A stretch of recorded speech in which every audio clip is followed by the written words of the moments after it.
నందమూరి తారక రామారావు గారికి దక్కింది. ఆ రోజు జిల్లా ప్రజా పరిషత్, మండల ప్రజా పరిషత్తుల్లో రిజర్వేషన్లు కల్పించారు. ఇదే రిజర్వేషను సుప్రీంకోర్టు వరకు వెళ్ళింది. ఆ తర్వాత 1972లో ఆనాడు చేసినట్టు రాజ్యాంగ సవరణ 73, 74 కూడా దీన్ని ఆధారంగా చేసుకొని ఒక స్ఫూర్తిదాయకంగా ముందుకు పోయే పరిస్థితికి వచ్చారు. తర్వాత దిశ నేను ముఖ్యమంత్రి 1995లో యాక్ట్ ఆఫ్ 5 కింద మీరు చూస్తే బీసీలకు 34% రిజర్వేషన్ చేశాం. 20% రిజర్వేషన్ని 34% రిజర్వేషన్లుగా 1995 నేను ముఖ్యమంత్రిగా ఉన్నప్పుడు దీన్ని నిర్ణయం చేశాను. ఇదే కోటా అధ్యక్ష 34%, 95, 2001, 2006, 2013 ఎన్నికలు జరిగాయి. అన్ని ఎన్నికల్లో 34% రిజర్వేషన్లు పెట్టాం. 2019 ప్రభుత్వం మారింది. బీసీలకు అన్యాయం జరిగే పరిస్థితి వచ్చింది. అధ్యక్ష, ఆ రోజు మీరు చూస్తే 2019 GOMS నెంబర్ 176 తీసుకొచ్చారు. హైకోర్టుకు వెళ్ళారు, నాటకాలు ఆడారు. హైకోర్టు కొట్టేసింది. కొట్టేసి సుప్రీంకోర్టు కూడా అపీల్ చేయాలి. అంటే దీని అర్థం ఏంటి అధ్యక్ష? ఈయన కేసులు ఉన్నాయి 20 ఏళ్లుగా, దగ్గర దగ్గర 15 సంవత్సరాలు. కింది కోర్టుకి పై కోర్టుకి లా తెలియని వ్యక్తి కాదు, లిటిగేషన్ తెలియని వ్యక్తి కాదు. కానీ బీసీలకు ద్రోహం చేయడంలో మాత్రం నెంబర్ 1 అని మరొక్కసారి ఈరోజు మీకు తెలియజేస్తున్నాను అధ్యక్ష. కనీసం ఆలోచించకుండా, సుప్రీంకోర్టుకు పోకుండా బీసీలకు ద్రోహం చేసిన వ్యక్తి, ఆనాటి పేరు కూడా నేను చెప్పను, ఇలాంటి వ్యక్తి అని చెప్పి కూడా నేను మీకు తెలియజేసుకుంటున్నా. అందుకనే అధ్యక్ష, ఆ రోజు ఏకపక్షంగా సుప్రీంకోర్టుకి వెళ్లకుండా జీవో నెంబర్ 559, 560 ద్వారా 34% ఉండే రిజర్వేషన్ని 24.15% తగ్గించినటువంటి వ్యక్తి ద్రోహం చేసిన పార్టీ ఆ పార్టీ అని చెప్పి కూడా నేను మీకు తెలియజేస్తున్నా. దీనివల్ల అధ్యక్ష 16,800 మంది అనేక స్థాయిల్లో బీసీ నాయకత్వానికి అన్యాయం జరిగింది. నాయకత్వం అంటే అధ్యక్ష ఈరోజు మనం గుర్తుపెట్టుకోవాలి. ఒక పార్టీ గుర్తిస్తే గుర్తింపు వస్తుంది. ఒక నాయకుడికి స్థానిక సంస్థల్లో భాగస్వామ్యం ఇస్తే ఒక నాయకుడిగా అవుతాడు.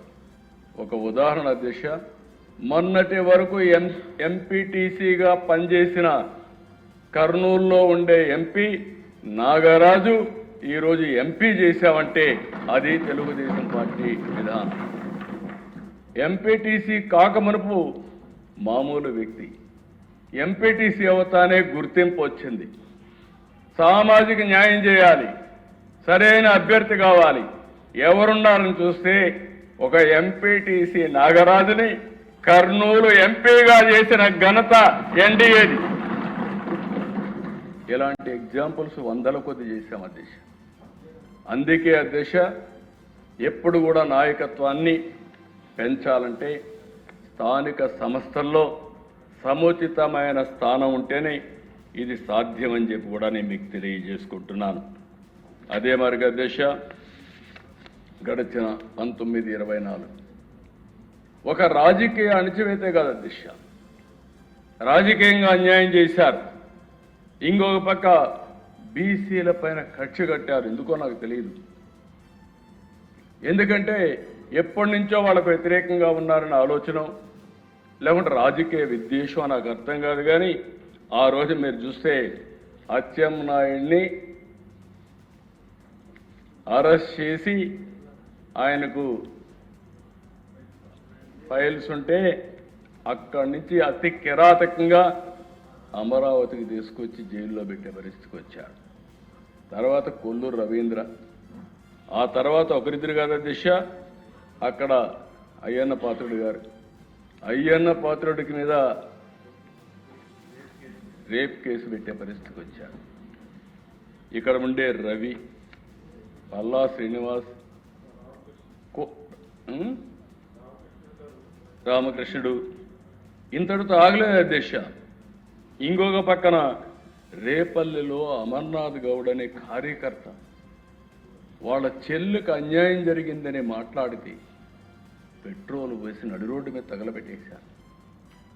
కనీసం కేసు పెట్టలేని పరిస్థితి. ఇదేంటి అధ్యక్ష?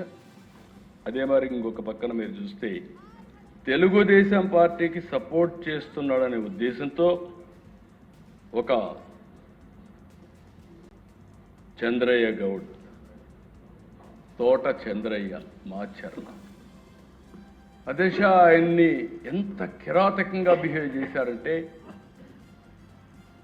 గొంతె మీద కత్తి పెట్టి వాళ్ళ పార్టీ నాయకుడిని జై అనమంటే నా ప్రాణం పోయినా పర్వాలేదని జై చంద్రబాబుని ప్రాణాన్ని వదిలిపెట్టిన కార్యకర్త అధ్యక్ష. అది తలుచుకున్నప్పుడు నాకు అనిపిస్తుంది, అలాంటి కార్యకర్తను చంపడానికి కూడా వెనుకాడిన పార్టీ ఆనాటి పార్టీ కిరాతకంగా ప్రవర్తించే పరిస్థితికి వచ్చారు. ఇంకో పక్కన దేశ కంచర్ల జాలయ్య, నందం సుబ్బయ్య అవినీతి పైన పోరాడితే అక్కడనే ప్రొద్దుటూరులో అతి దారుణంగా చంపేసే పరిస్థితి వచ్చింది.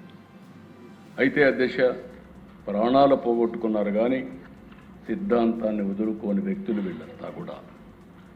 ఇంకొక పక్కన అధ్యక్ష, మీరు ఒకసారి చూస్తే 56 బీసీ కార్పొరేషన్లు చేశారు, నటన చేశారు, ఒక్క రూపాయి ఇవ్వలేదు, కుర్చీలు లేవు, బెంచీలు లేవు, కడారు ఏ ప్రోగ్రాం లేదు, ఇవన్నీ చేసే పరిస్థితికి వచ్చారు. అందుకే అధ్యక్ష, ఈరోజు నేను ఒకటే మీ అందరికీ విజ్ఞప్తి చేస్తున్నా, ఈరోజు మనం చేసింది బీసీ రిజర్వేషన్కు ఒక ఉత్తర్వు ఇవ్వడం కాదు, చట్టపరమైనటువంటి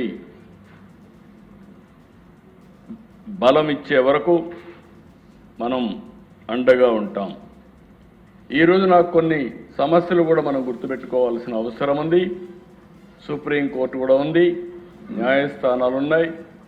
ఇక్కడ మనం ఇక్కడ అనౌన్స్ చేయగానే రేపు మా ఉదయానికి ఆ పార్టీ రెడీగా ఉంటారు. ఒక్క డిఎస్సి విద్యార్థులకి ఉద్యోగాలు ఇవ్వాలని ఉపాధ్యాయులకు ఆలోచిస్తే 350 కేసులు వేసి ఎన్ని విధాల ఇబ్బంది పెట్టాలంటే ఇబ్బంది పెడితే అన్ని ఇబ్బందుల్ని అధిగమించి వాళ్ళకు ఉద్యోగాలు ఇప్పిస్తే తిరిగి పేపర్ లీక్ అయిందని ప్రచారం చేసే దుష్ట సాంప్రదాయం వీళ్ళది. కాబట్టి రేపటి నుంచి నేను ఒకటే కోరుతున్నా, ఈ విషయంలో కానీ మళ్ళీ మీరు కోర్టుకు పోతే మాత్రం చరిత్రహీనులుగా మిగిలిపోవడమే కాకుండా రాష్ట్రంలో తిరిగి కోలుకోలేరని మరొకసారి హెచ్చరిస్తున్నాను అధ్యక్ష.